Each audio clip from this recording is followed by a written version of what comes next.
It's our pot of gold because it's Wednesday. It's time to celebrate St. Patty's Day. What we say, top of the morning? Right? Yeah. Sure, that's as much as I know. Not a whole lot more. Right. So. Top of the morning and hello everybody. We have Amy already with us. So we figured since it is St. Patty's Day, we would kick off the chat about leprechauns because apparently they're real. They are. They certainly are. Leprechauns have a long history, and believe it or not, leprechauns started in England, and Ireland sort of stole them from England. They decided it was going to be, leprechauns are going to be theirs. And it's weird because the pictures that you see of leprechauns are small. They're dressed in green. Well, actually, when they started, their color was blue. Oh, not green. But because Ireland is the green emerald, isn't that what it's called? They started dressing him in green. The second thing is leprechauns are not small. Leprechauns are the size of a short adult. They are not little tiny things. Disney, because of what was it? Disney had a thing out, the Darby O'Gill or something, and he was a little leprechaun. Lucky Charms on the cereal boxes, little. But they are really, truly not little.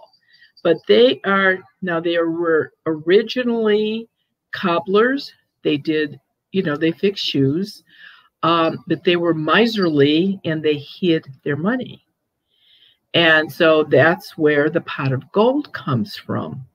But they consider themselves huge jokesters and tricksters, except they're really mean-spirited. And they really like to pick on kids and animals. It's really weird. I don't know why. A lot of times, leprechauns and the little folk, the wee folk, they'll show up after I clear a house. Maybe do 100 houses, and within a month, 2 people will call me back and go, "What's going on?" And that's what it is. And it took me a long time to figure that out because they're not in everybody's house.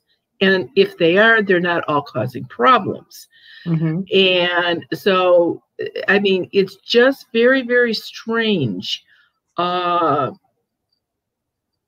never, ever, ever found an earthbound spirit in the same house with wee folk. And I wish they would be there because I wanted to say, where are they? Do you see them? Where are they coming from? I wanted answers on how they were in people's houses. And I couldn't get them until about 25 years ago. Did a house and it had a portal in it. Oh. And when I went in the house, the guy, and I purposely made the appointment to go to this house. It was either on a full moon or a new moon, one of the two. I don't remember. And there was a man out of the portal, creepy guy, did horrible things. I mean, murder, that type of thing. And I said to him, "What's going on in this house? Are you the one scaring the kids? Are you doing this?" He said, "No." He says, "Don't you see those little creepy things running around here with the long hair all over their face and they're little things running around. They're so mean." He says, "I was never that mean when I was alive." So I said, "Where are they coming from?" He says, "They're walking through the door." He says, "I was in the bedroom." Figures. He was in the bedroom watching this couple sleep, he says, and all of a sudden it's like they just popped out of air. They were in the bedroom. So there you go with the other dimensions. And that's why I can't get rid of them, because they're not dead. And they, like I said, they like to hang out with people that show dogs a lot, especially big dogs, hounds and that type of thing, because these crazy things, they will get a couple of these leprechauns together and they'll jump on these dogs and race them. It's crazy. A guy had a kennel in Connecticut, and he would go outside and see his greyhounds running around in a circle, and they were show dogs. They weren't track dogs where people bet on them. They were show dogs. And he said, I don't know how they got out. He says, and I don't know how they were running back and forth up and down the aisle. He said, of course, he never saw anybody on them, but they were crazy nuts. So, but like I said, leprechauns aren't what they're cracked up to be. They truly are not. There's a couple ways you can keep them out or try to keep them out. They don't like metal. Metal bothers them. So a lot of people will take a canning jar and fill it up with penny nails, iron nails, and place it by all your doors where they come in, which is fine, but they don't always use a door. But it's in the house. Another lady took a gallon. Remember those big old gallon jugs, the clear glass ones? Right. You could still find them sometimes. Took a bunch of, things, barbed wire, and cut it in pieces about this long and rammed it inside the jar and put that by the door. Another guy worked in a tool and die shop, and from grinding the pipes, there was always metal shavings at the bottom. I have a can of that, trying to help people with their stupid stuff. And so I've got a can of this, and people try to put that, but seriously, it's a chore keeping them out. It really is. They're not as physical with kids. In other words, they don't carry them around or strip their beds or move them or anything like that, like the trolls do.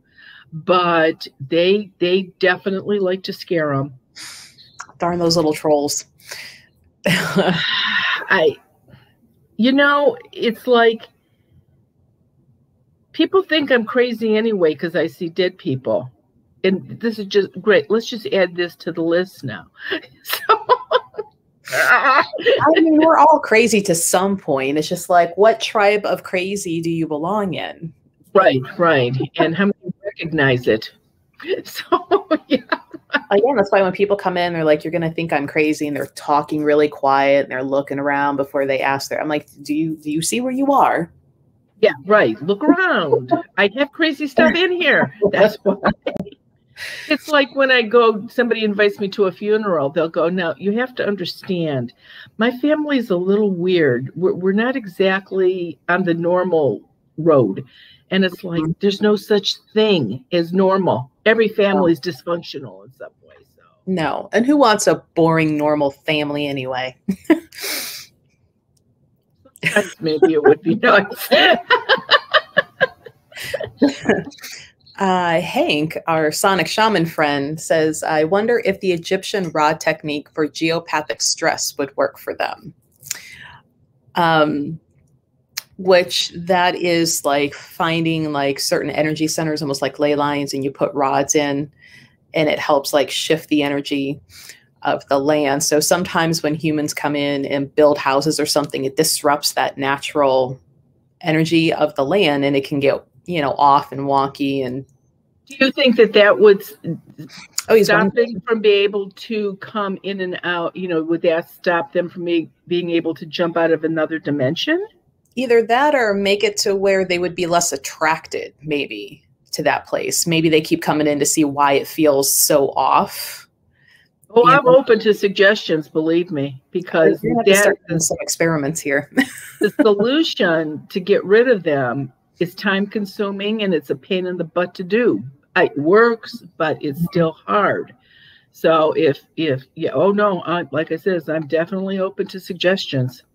Which, if anybody wants to know that time-consuming and long process, go back to, it was the first Wednesday in February.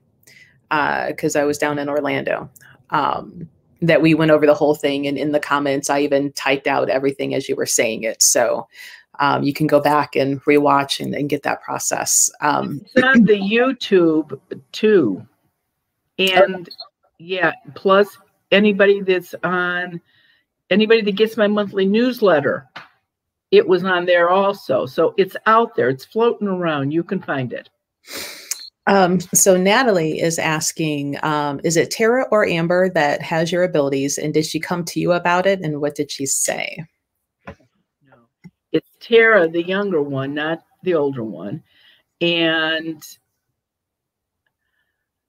it was really strange. She went to the College of Worcester, and she said to me, we never told the girls what I could do. Well, first they were too young. And then it was like, oh, I don't know. They were going to Catholic school. It's like, yeah, probably not say anything now. And it just, then the time, there was never a right time. So she was coming from breakfast and going across the quad back to her dorm room. And Worcester is in Wayne County, which is Amish. And they also did have at the College of Worcester daycare for adults that wanted to go back to school but had little kids. So they had a daycare for kids that could go there. And so Tara was coming across the quad, and Wayne County, especially down in Worcester, they're known for their black squirrels, not the brown ones. And so she had a bagel with her, which in her opinion was only good enough to feed squirrels. They were too hard to eat. So she had this bagel, and she was looking around to see if any squirrels were around. She was going to throw them some pieces of this bagel, and she saw this little pod of children, about 6 little kids.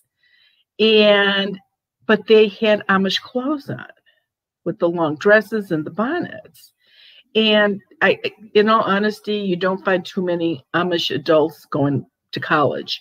So, and she's trying to figure out where they came from, and there was no adult with them. So she walked over to them, and she said to them, "Hey, where are you kids from?" And a little girl about 6 was holding hands with a little boy about 8. And she looked at, assuming it was her brother, she looked at him and she said to her brother, "Hey, how come she can see us?" And Tara heard her say that, and the boy looked down at her and said, "I don't know." And she said, she just turned around and thought, and she looked back and they were gone. So she came home and she told me this. And now I'm thinking, uh-oh, I guess I'm going to have to say something. And I'll do it tomorrow. I'll do it next week. I'll do it whenever you know how that goes. So she had a job at Worcester Hospital. She delivered food to the patients. And she was in high school, college then. She was in high school when she did this, with this delivering food. And she came, it's our family. If you got food in front of you, you better eat. So she took this tray into this bed, and this woman was like in a coma, and she put the tray down on her rollaway there.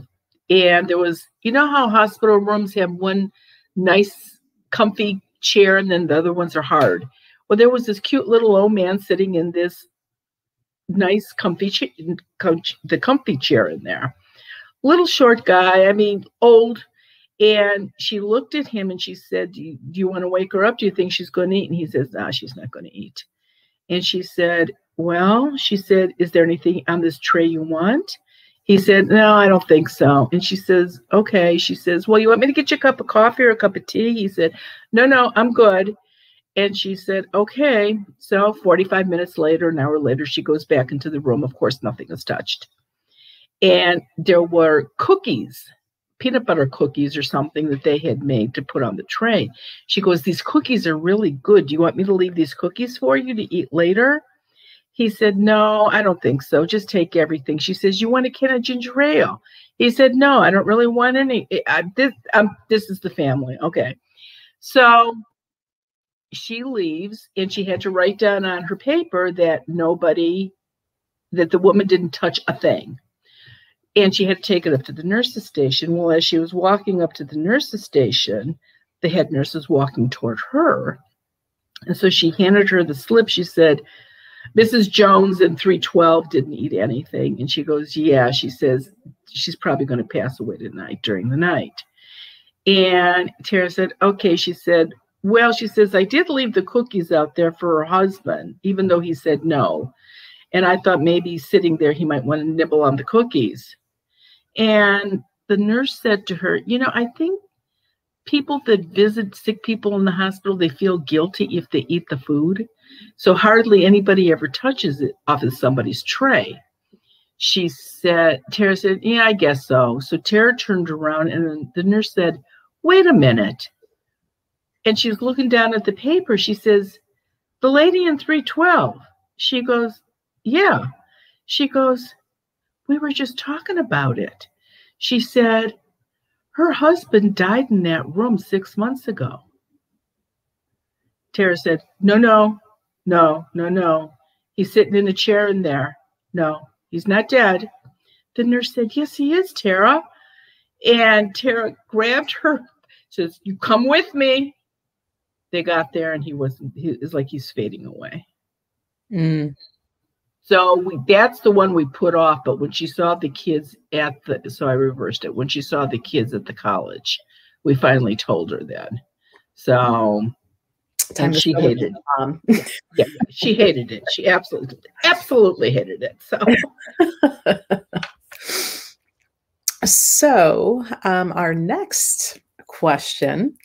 In the spirit of St. Patty's Day, Marianne helped a great friend of mine who brought in gnomes with a 50-pound bag of thistle seeds. It took us 2 weeks to get the thistle out of the house. It's kind of like glitter, I'm suspecting. Might as well just put that down. Right. And thistle, and if you think about it, thistle is another thing that people feed birds. They love any kind of bird seeds. Thistle. I'm surprised they don't suck the water out of hummingbird feeders. I mean, that's what, and it is really hard. And she's absolutely right. You have to get every little thistle out, and you vacuum, and the more you vacuum, the more comes out. So definitely, but she's 100%. Yeah, she's 100% right. People that had, do you remember when people got Charlie chips, potato chips delivered? You're too young. Yeah, there was potato chips called Charlie chips, and they came in a metal can. And okay, you couldn't at the time, you can now, but at the time you couldn't even buy them in a grocery store. They came to your door. You came to your house every 2 weeks for your and brought you potato chips if you were signed up with them. They were really good potato chips too. Those cans that they were in, people saved. And the lids on those were so hard to take off, I guess to keep the chips fresh and whatever inside, that if you could find cans like that to keep seed in, that would be really hard for them to get into something like that. But people that feed the birds during the winter. If you got seed in the garage, that doesn't, you never know if that's going to attract some little folk of some kind. Mm-hmm. Well, and I can attest, because you cleared my house, and what was it like within a week or so? And I'm like, Marianne, what is smacking the couch? Like, who's in here and why? No, I don't know. I wish I could talk. Oh, no. Take that back. I don't want to do more than I do. At times, I thought, I wish I could talk to one of them and find out why they're never in the house where there's earthbound spirits. Are they afraid of them? Is it an energy thing? Yeah. I don't know. I have more questions than answers. And truly, I do. I just don't know enough about it. But I know that, and that's why it really aggravates me when they show up after I've cleansed a house, because the house is totally protected. But again, they're not dead. Well, and I always wondered why, and maybe this is just my presumption, and I shouldn't presume, that because they're like a nature type of elemental in a way, like why are they so mean to animals? You would think, I would expect them to be mean to the human that's mean to the animal. No, yeah, no.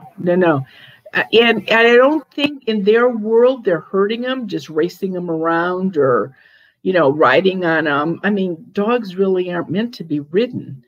And so I don't know why they're so mean-spirited. I don't know. Yeah, it's a good question, though. I mean, yeah. These days. So we have Sue with us. She came and saw us on Sunday. Karen says hello, happy St. Patty's Day, Valentine's Day. More coffee coming. Well, Vicki, sorry we didn't get to see you, but we'll have Marianne back at the store. Don't have a date yet because it just happened, but you have to still right, and we have to see if these events play out. If we're still going to be able to have the events. Yes, which one of my to-do things today is to follow up with the antlers. We've already had one conversation that, yes, it can go on. I just have to go in there and fill out new paperwork because of COVID. So as of right now, they're saying, yes, we are on. So I just have to go make a field trip to Lorraine. Did they say how many people we're allowed to have? No, she asked how many we already had signed up, and I told her, and she goes, "Oh, that's fine." So I have to go get specifics this afternoon, and okay. Like, okay, now that it's in paper, what does this say? What does it mean exactly? So, and then we've got the merry-go-round in June with the dead horses on sticks. Yeah, I'm on Coast to Coast on Thursday, April 8th. Oh, with George Norrie. I don't know, what time am I on, Ted? 1 o'clock in the morning, our time? Yeah, somewhere around our time, 1 o'clock in the morning. Ted will put it on under events with the exact time and the call letters and everything. Okay. Yeah, I'll be on I limit it to 2. That's about all I can take on that radio show. So we limit it to about 2 hours. So everybody call in, jam up their lines, prove how much we love Marianne. Oh, they're jam, believe me. They're jam. And you can also join us on Zoom this coming Monday. So we have room on the Zoom, which leads into this question that just popped up on YouTube from Martha. Says, hello, do you see any spirits around my brother who has colon cancer? I have many people praying for him. And Zoom's going to be a better way to answer that because Marianne, can't see you or your brother this way. So if you want to know, you can join Zoom, and I'll put up the links a little later so you can go back and watch it again. But to be in the house where your brother may be, and Marianne can see in what's going on, who might be there. She can't talk directly to the ghosts because they're not talking on the camera, but she can tell you who, what, where, when, if there's any portals. But in this format, you can see us. We can only see what you're typing. So unfortunately, can't really answer that one right now. But the next Zoom is this coming Monday at 7:30. So join us Monday night. It's $20, and we do limit it to 30 people. And everybody will get their questions answered, provided you stay the whole time. If you leave before you have your turn. We do try to answer new people first, because there are some people that come every time we're on. Most of them, they show up every time.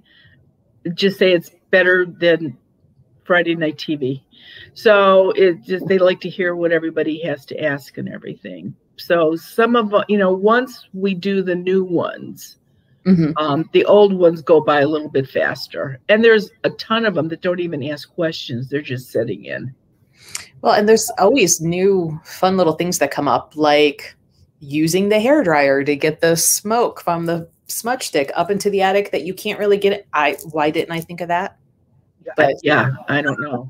Yeah, but that was a good one. Right, right. People are innovative. They come up with really good ideas, things I would never think of they come up with. So it's good. OC Margie confirms, says the Zoom meetings are great. It's better than TV. So Adam asks, or says, hello, Marianne. I'm new to your channel. My friend Sharon from Dallas said I should look into smudging and doing a Zoom call with you. Come on, Adam, come on. We got room this coming Monday. Just make sure that, you're calling me or getting on Zoom from where you think the problem is, or you want to know answers for it. Nobody under 18. And see what we can find out for you. Okay, so Martha, the cool thing with Zoom, doesn't matter what state, you can be in another country. We've had people from other countries join us. The hard part is the time change. So we do this at 7:30 p.m. Eastern Standard Time. So just account for the time change, but you can be from anywhere and join in. We just mind the time change, and probably for someone to say this in English, because I'm not bilingual. Wish I was. I forgot all the French I took because I didn't use it. And Marianne, I don't know if you really speak some Italian from the family and you just haven't shared that. I remember the swear words. I don't remember anything else. We all remember the swear words because those are fun. That's right. It's more fun to be bad than good. What do they say? It's easier to ask forgiveness than permission. That's right. Maura says, good morning. I need help making the white light. Any suggestions? I'm trying to remove the curse on my house. Okay, you're going about this wrong. A curse does not need white light. An earthbound spirit needs the white light. So if you go to the library and get When Ghosts Speak, that's one of my books. You can buy it, but it's at the library. The last chapter, get on the right way here. Here we go. The last chapter tells you how to remove negative energy off of a person, a place, or a thing, which includes live objects, property. So all you have to do is read that and do that, and that'll take care of it. You do not need to know how to make the white light because it's not necessary to remove negative energy. So much easier than we thought it was going to be. It really is, and anybody can do it. And if you don't do it right, you're not making it worse. So it's a total win-win situation. Let's see. Carla says, good morning and happy St. Patrick's Day. Today is my 16th wedding anniversary. Is there any significance to be married on this date? I don't think so. No. I mean, if it was like Ted and I were married on the 13th of the month, and our 13th wedding anniversary fell on Friday the 13th, and I figured out if we get through all this, we're good. But I don't know. No, I don't have any idea. I know a lot of people that are born today on St. Patty's Day, but I don't know. Are you guys Irish? That would have been cool if you were Irish and got married on St. Patty's Day. Maybe the wedding reception hall had a deal on beer for open bar during a ceremony. But the problem is that St. Patty's Day is always in Lent. Always. So there are some restrictions with that. True. Let's see. Our next question by John says, do you know anything about using a pendulum? All I know that anybody that does anything with readings for people, cards, pendulum, whatever you're using, the most important thing is to learn how to protect yourself, because you were inviting somebody to come in and give you information. Hopefully, it's somebody from the light. But like a Ouija board, it's usually nobody from the light. And so that would be, but I don't know, Melissa, you would probably know way more about that pendulum business than me. It can be very simple and it can be very complicated. The thing that I tell most people in the store, the hardest part is getting out of your own mind and your own way. Because especially if you're holding that pendulum, your arm is never completely still. If it is, you're dead. The brain is always doing counter muscle movement to keep your arm this way. So if you're holding that pendulum and you're asking a question, does Sally like me? And you really want Sally to like you? Should you go approach Sally on a date? And you really wanted to say yes? Well, guess what? It's going to start swinging in that yes motion unless you can get your thought out of and get a true answer. So then you do things like write yes on a note card, write no on a note card, throw one or two blank ones in there, make sure they're all face down, mix them up, and then line them up in a row. And then ask the pendulum to respond only over the correct answer one, because then you can't get the answer you wanted to say. So it can be kind of tricky. I know some customers that go to the grocery store with their pendulum, which is the more appropriate cereal that I should be eating. Should I, drink cow milk or almond milk, and which is the better? Like it can get pretty involved. And then there are people kind of like me somewhat that can move other people's pendulums. So I don't trust them for myself because of that. But using a holder, like one of those banana, don't they have a fancy name? The banana holders that hold your bananas up so they stay aerated, like wrapping the pendulum on one of those and putting your hand on the bottom. It's going to take a lot more work and concentration to get that to move. So you're less likely to get the answer you want. It's picking up your energy by touching that platform. But to make that connection with that tool and asking to get a correct answer. So like I said, pendulum work can be really simple or it can get really complicated. And the hardest thing is getting out of your own head and quit giving the answers that you want, or getting the answers that you want to get. So simple little tricks like writing the things down and flipping them over and to where you can't see the yes or the no that you want to get. That's a good idea with that, turning it upside down. I would have never thought about that. Mm-hmm. I had been flown into Texas. The man sent his private plane up for me. And he owns so many oil wells in Texas, you have no idea. And so I was staying at his guest house on his property, and he was looking for, on a certain section of his property, he was looking for oil. And he had geologists out there and all these people with this equipment out there doing, looking for more oil. And so he said to me at dinner that night, he says, "Do you know how to do that, darling?" I said, no. I says, "I got rid of your ghost. That's pretty much where I'm at." And he said, "Well," and somebody else was there that had some knowledge about metaphysical stuff. And he says to me, did you ever try a pendulum? I said, no. He says, I did not, never have. And he said, why don't we try something? And I said, what's that? So this guy got this picture, a map that probably opened it up, and the section he was looking at to find more oil was probably like, if you opened a map up, it would be half the size of like a kitchen table. So it was a big piece of property.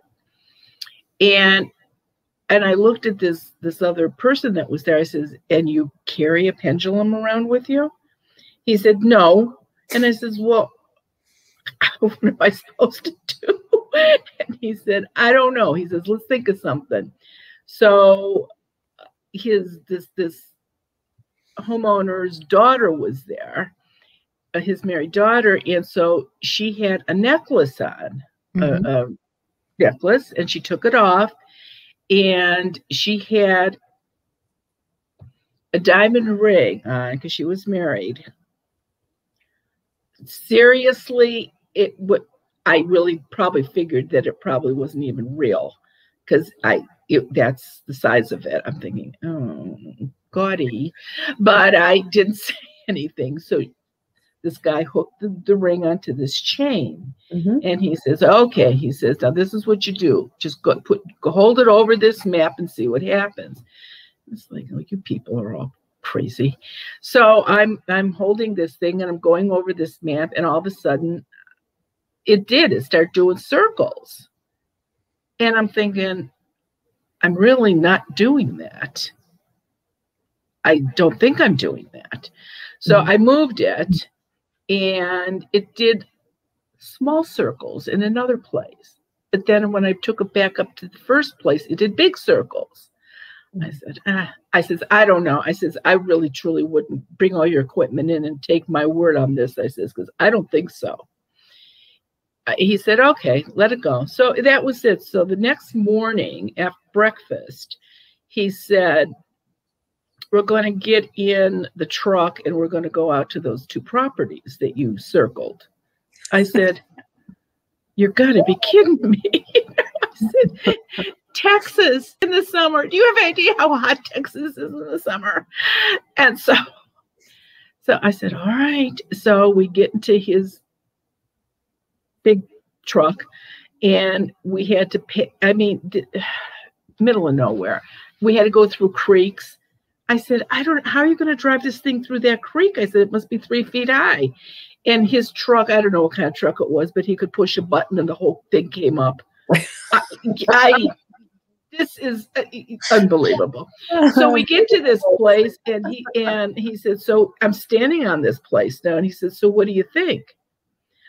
I said, well, I have to admit, I says, there is energy here. I could feel the energy. I said, but I don't know what oil energy feels like. How would I know what it is? And he said, well, I'm going to have a geologist check it out. And I says, oh, yeah, you do that. So it was a couple of weeks later. He calls me. He says, oh, darling, he says, I got to bring you back down here. I said, why? And he said, I says, oh, my God, don't tell me you found oil. He said, no, I found something better than oil. I says, what did you find? He said, water. Oh. He said, and you can't drill oil wells without water.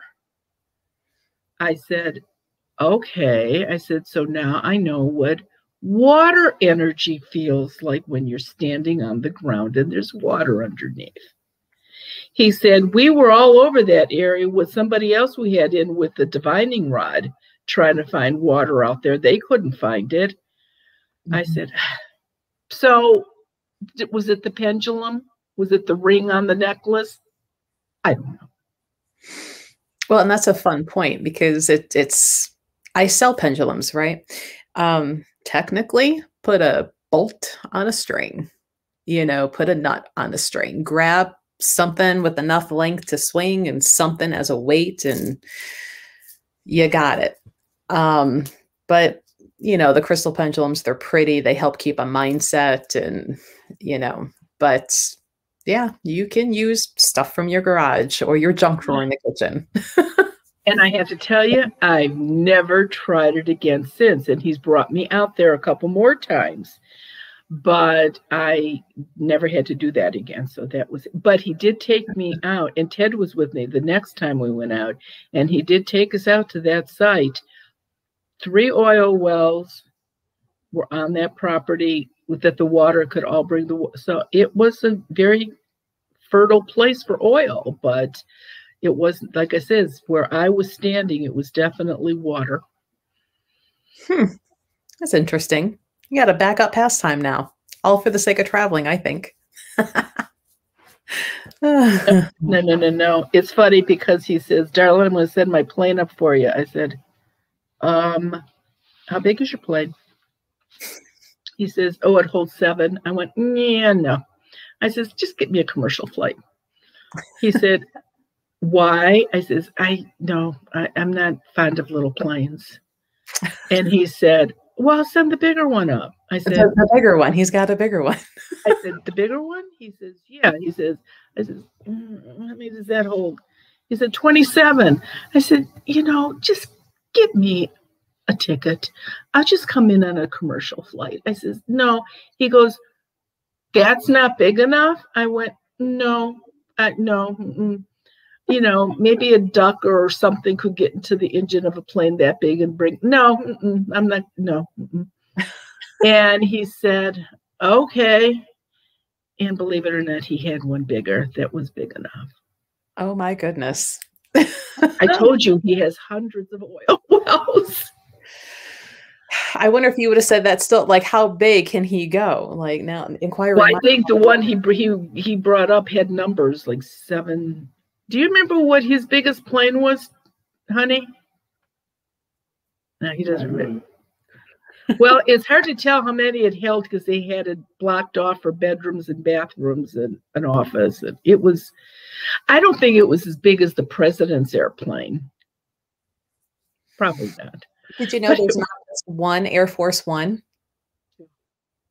It's whatever the plane the president is on at that time is Air Force One.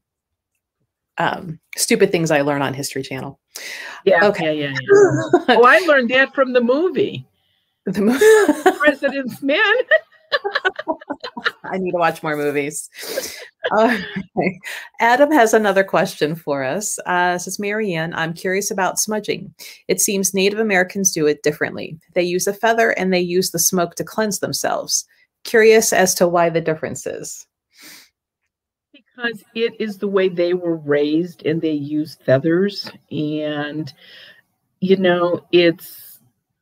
but you don't need to do a feather to cleanse a house. And like I said, there are so many different rules out there for smudging a house. It's unbelievable. And, I've heard somebody can only do it on a full moon after they've gone outside and said the Lord prayers backwards, naked under the full moon. It's like, yeah, really?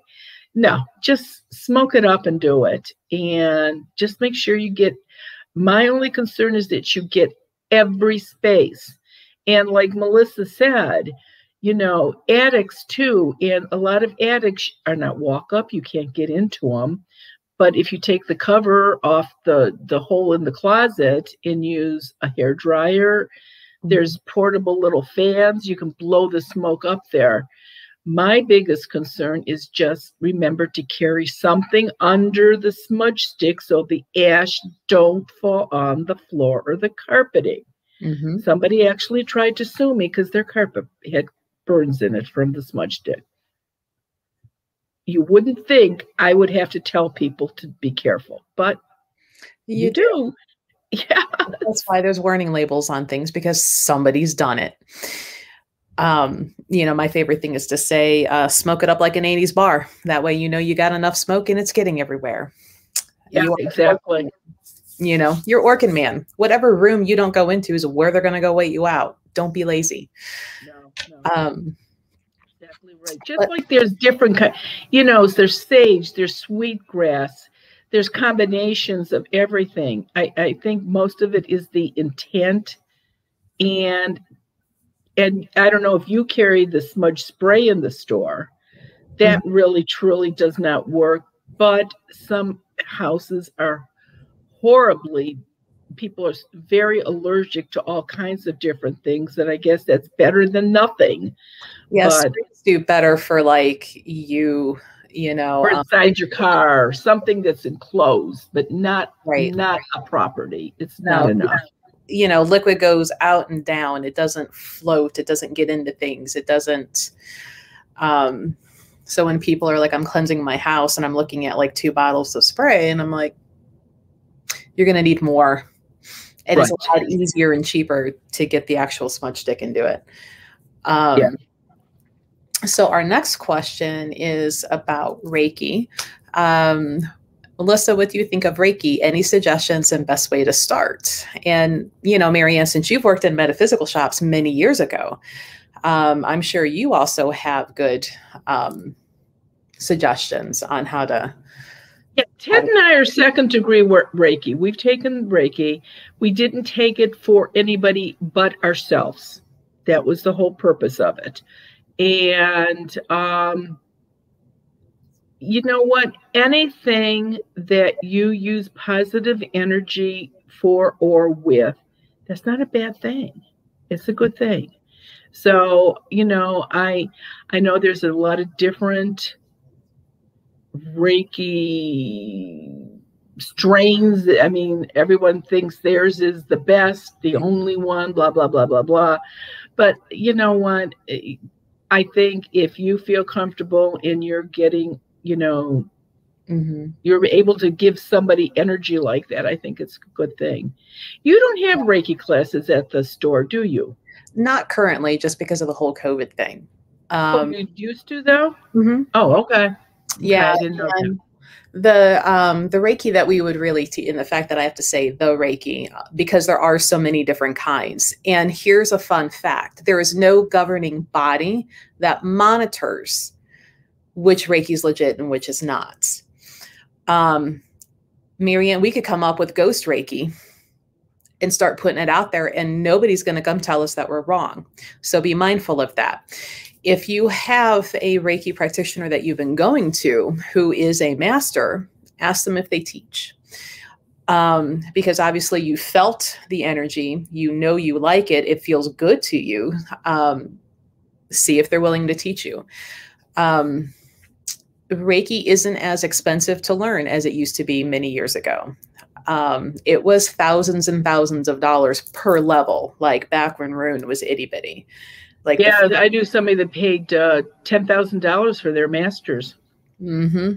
They got their first degree. They had to wait 6 months to get the second degree, and they had to wait 3 years in that strain to get the master's.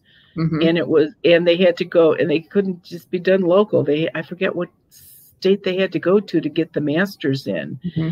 But, that's supposed to be the true Reiki. But, and yet I talk to people that can get a master's in a weekend. Yeah. I mean, my personal opinion, you shouldn't go from starting to master's in 1 week. Like you should practice each level and feel the difference and get comfortable with that before you add more onto your plate. Otherwise, that's like trying to learn a whole year's worth of geometry in 1 week. And did you really master any of it? No. Unless you're, somebody who's really talented and gifted but that's not going to be the majority of people. So just kind of ask around, friends or family who learn from a certain person? Are they still teaching?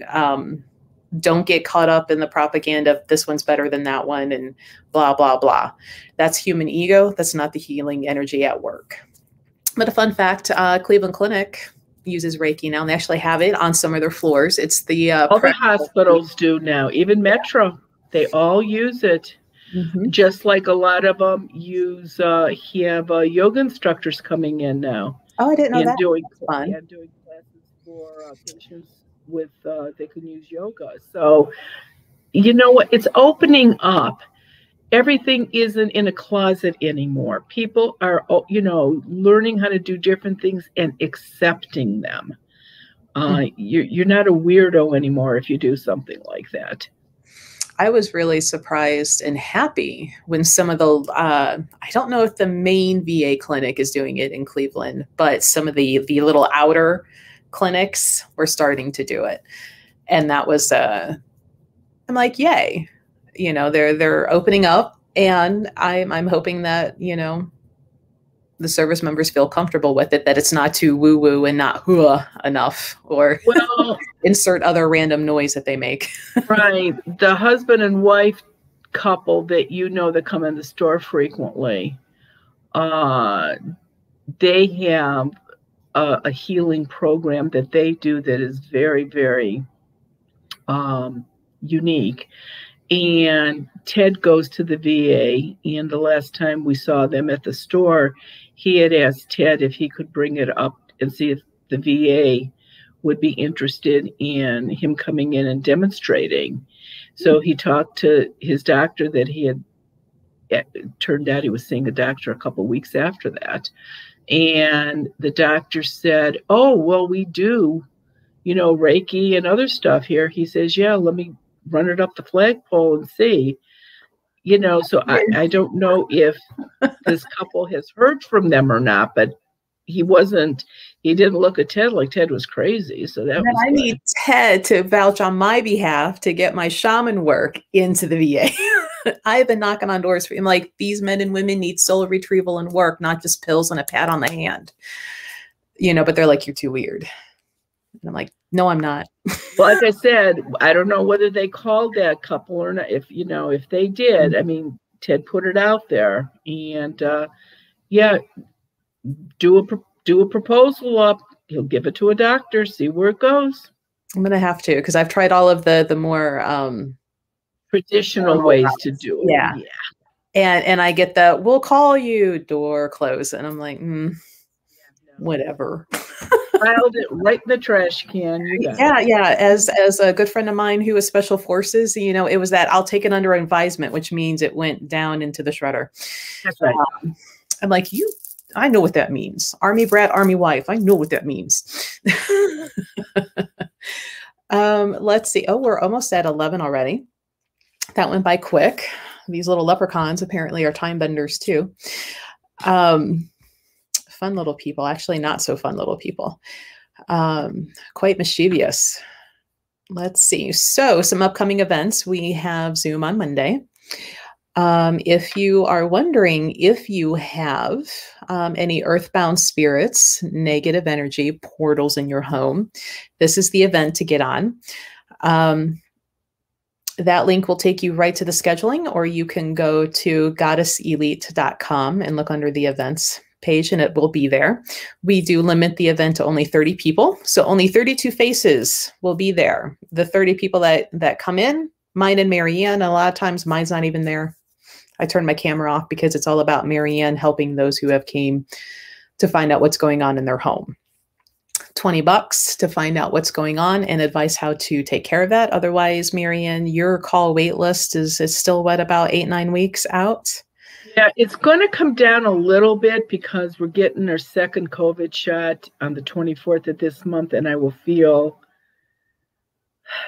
be so creeped out going into houses and, but so I'm going to, start doing houses again.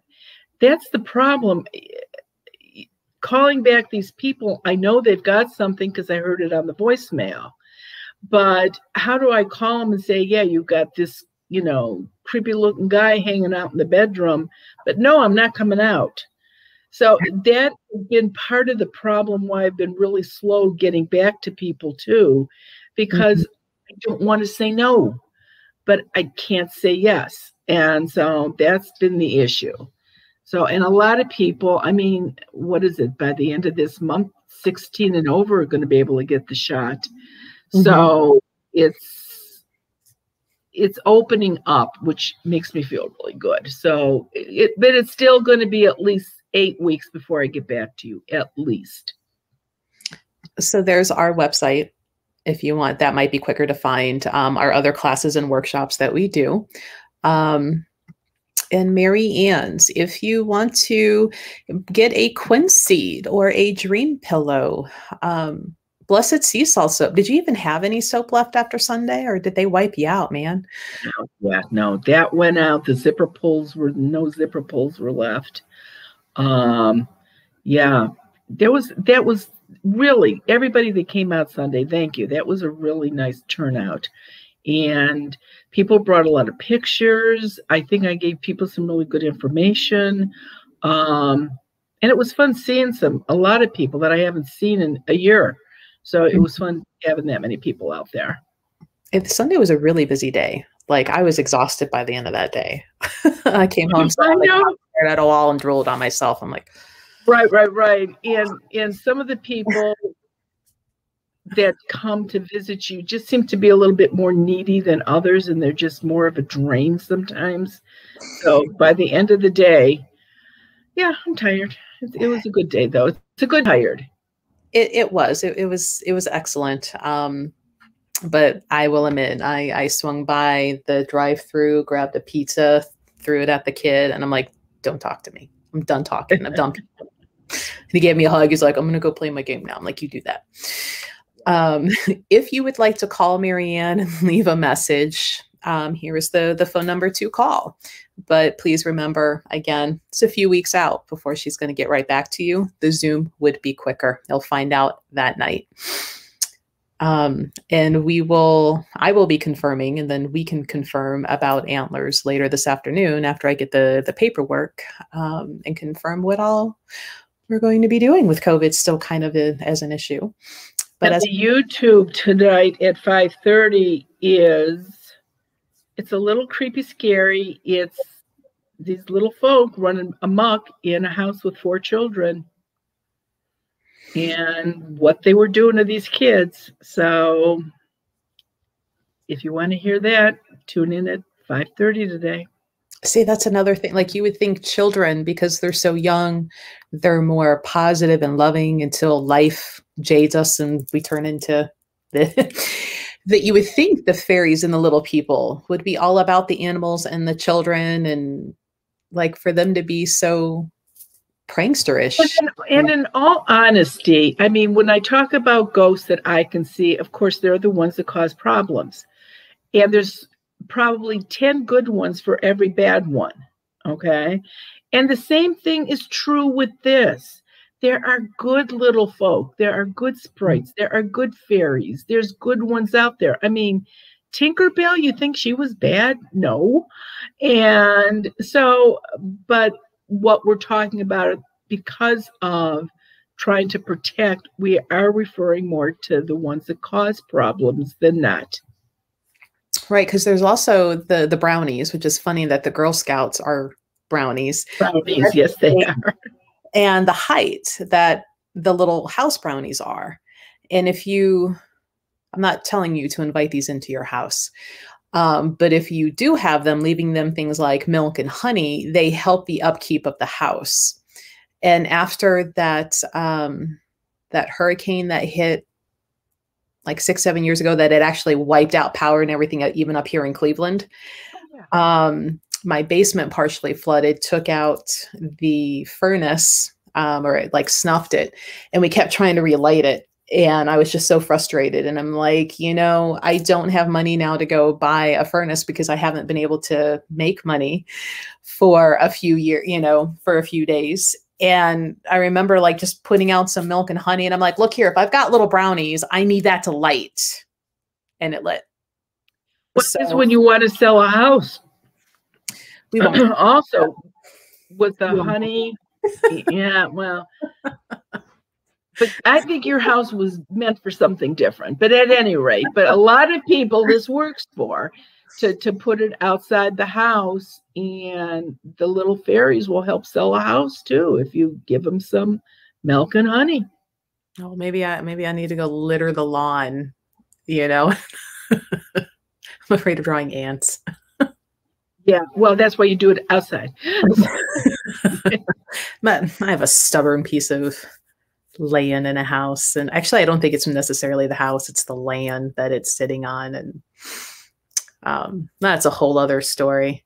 Some people know how to do those land faults or the land lines where a house is built, and apparently there's something to that. I don't know what that is though.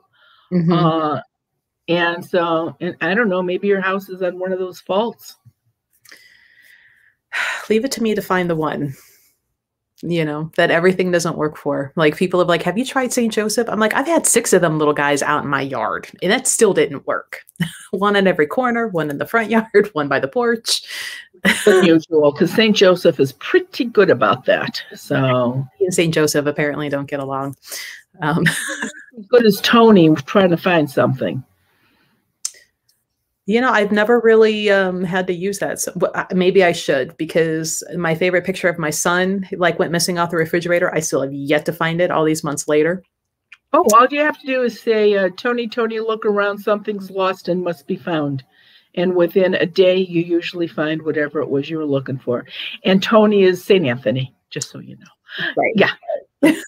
That and my passport. Both are like, am I? And that's why I called you the one day. And I'm like, all right, did something somehow get in here? Where's my stuff? And still haven't found them. Hi, Tony. It's amazing how well that works. I'm going to have to, like, because nothing else is, and I've torn the house apart. Like, but the only thing I haven't done, and now I'm kind of like, maybe I should, is like completely pull the refrigerator all the way out. Like I've shifted it and kind of done the little circle dance, but not completely all the way out into the middle of the room, because that's where the picture was. Now, if the passport's under there too, then that is some weird, because how did it get from the lockbox upstairs to under the refrigerator? Take a yardstick and run it underneath the refrigerator and see what comes out. I've shined flashlights and everything, you know. Yeah, but a picture's so flat, it wouldn't, right. A flashlight wouldn't really show that up. Well, this is a to be continued. We'll see what happens next Wednesday. If I'm like, okay, here they are, or like, no. No, didn't work. Okay. Okay. All right. So join us for Zoom on Monday if you would like. Otherwise, we have Antlers Hotel coming up April 10th, and we will be at the Merry-Go-Round Museum in June. And as things keep opening and COVID eases up, we will be having more events planned. And we will have Marianne back in the store. So if you're local, or even if you're not local and you don't mind driving out, come meet her in person. It's always a bunch of fun. And lots of stories, lots of pictures to see. What we have to set up too, we have to set up that walk around your house. Oh, over here at the train. Mm-hmm. Yeah. Yeah. Maybe we could do that in June. Yeah, when it's nice and warm, and we're most likely to get outside. People might feel more comfortable coming out because it's outside. I'm going to have to send the boy out or take him with me, see if I can't get pictures in the meantime of something showing up. Because this train wreck or this train path, it's actually now a bike path that's paved, so you don't have to worry about tripping. A train wreck happened like literally across the street from my house. And sometimes people have heard the train still running. I've heard my name called while walking, and have heard the whole you're walking and there's another set of footsteps. And after you stop walking, you'll hear 1, 2, and then it'll stop. So it's a fun little bit of history in the middle of nowhere, Ohio, going on out here. But it's the reason why we all have a second hand on our watch now. And that phrase, get on the ball, is from that train wreck, because the timepiece keeper that they hired to make more accurate timing, his last name was Ball. So a little fun history, and hopefully we'll get that going June with good weather outside. It'll be fun. Sounds good. We will see you next Wednesday, unless I see some of you on Zoom on Monday. Best Monday night fun to be had. Right. Thanks, everybody. Have a good St. Patty's Day. All right. Bye, guys.